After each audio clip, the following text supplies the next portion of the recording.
So it's funny how it's funny how certain time will give you perspective, right? So if you're in the conversation, you already under fucking stand that there's no way that the Obama administration was not wrapped up in this treason. And it's treason. Let's fucking just talk like it's real. Okay?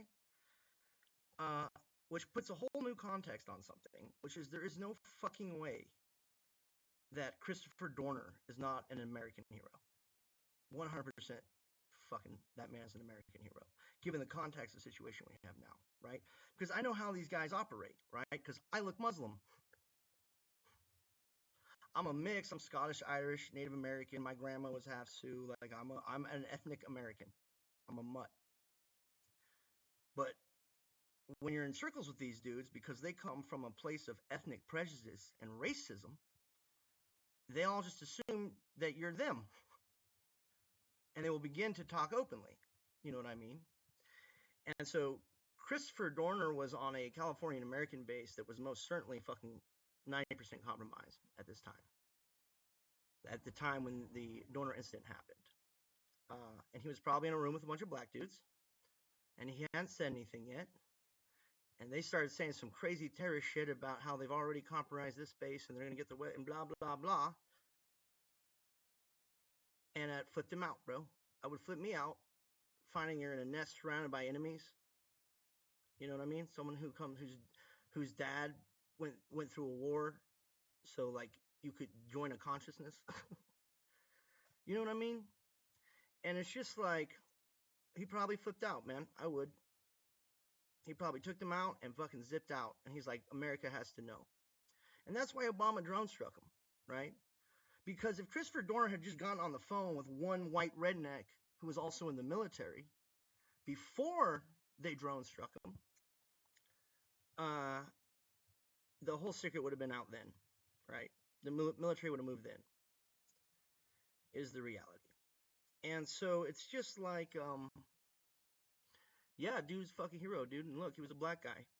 So there still isn't a place for racism in the world, but there is a place for understanding that ethnicity affects our perceptions and cultures affect our boundaries.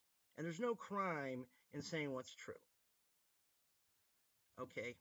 And there are people here who have a bad impression, right? And they're bringing with them a system of division and racism and family destruction. And they're using lies and treasonous politicians to help spread these divisions while they institute a subvert campaign of warfare behind closed doors. I've seen people twerking in surgery rooms at this fucking point. These people are stupid. Okay? They are not poor. They're just parasitical liars. They're like someone moving in your house and intimidating you with like 3 dudes. And just because you're by yourself in that moment, you're, oh, but realize they're doing that to everybody on the block, and there's fucking 300 people on the fucking block, or 1,000, or however many. This is fucking, you either understand or you don't fucking understand how natural law works, right? You either understand or don't understand that the well-being of the world is at stake here, and you are still pursuing 14th century ideologies of grandeur, when the world knows better, when the world knows what is flourishing and what is not flourishing, right? If every person was trans, there wouldn't be any people. Clearly, this is not a condition that is normal. And anyone who's over fucking 40, remember, like, understands this is a new thing. Where's this coming from? It's coming from the fact that your fucking kids are being covertly manipulated behind your fucking backs in schools that you don't fucking control. That's where it's fucking coming from. And it's being done as part of a warfare system.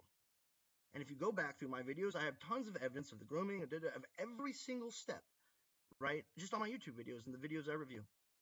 On my X, I just keep fucking evidence, guys. And like hundreds of thousands of people are doing this right now. And so it's just, it's, you know, fucking, that dude was a hero, man. He tried to get through, he was surrounded by enemies. Understand what's happening in California.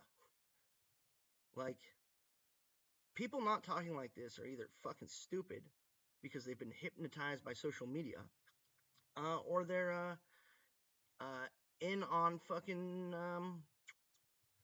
literally trying to invade our entire culture and take credit for everything we fucking do behind a covert system of child and elder abuse. So we just need to get it real. And the nice thing about these guys is most of them are fucking racist themselves, even as they claim that we come from a culture of racism, when that's literally not possible for us because we're like all mixed blood and shit. As long as we don't see colors, that we see everybody's colors. And you're like, oh, you're all fucking. Have you ever occurred to you that maybe you're just doing something wrong, you know, and it's not a race thing? Fucking morons. But it's hard to overcome a cultural conditioning of invasion that's happening, like, because they get the message later, and since nothing ever fucking happens, no matter how much they fucking compromise our institutions or assassinate our fucking or assassinate American fucking military patriots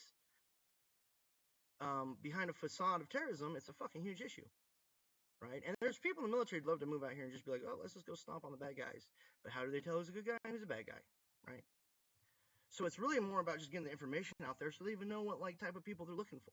And I just represent a cross-cultural person who in 2019 went across the fucking country, coming from a unique background, coming from military signatures, went across the country and came back, and I was like, yo guys, this is what I've seen. And then now in my community, it fucking matters because the industrialization of water through water bottling is causing climate extremes, such as higher climate dryness and higher wind speeds. Because when you remove moisture from the air, it fucking moisture acts as a windbreak on the thunder bands, which are the winds that go everywhere in the world, right? So when the water's evaporating, it slows the wind down. Okay? If the water is in a bottle, it's not evaporating. It's not going down. It's not rain. It's not a cloud. It's not anything. It's in a fucking bottle. And it's happening at huge rates right now. Just look at how many fucking drinks are in bottles. And it's just them trying to empty the stores through us, and they could just let all this shit out in reality, right? And yeah, we all live around trees. We can't afford dry climates and high wind speeds. We can't afford tornadoes full of fucking burning trees. We can't afford it. And the nice thing is you guys can't afford it too, because you burn out every fucking tree on earth. What are you dumb motherfuckers gonna breathe? And so it really is a war, guys. People are really getting shot in the streets and shit, guys. Every fucking day. You know what I mean? And so this is just the message to people out Midwest and shit. That's what's going on. The smart people should think of it. Understand, if you've been going to McDonald's for a while, you might have a Kuru. There's a cure for that, but I don't know if it fucking matters. You might just want to give the fucking controller to the least infected people that understand what the fuck I'm talking about. And yeah, that's what I want to say.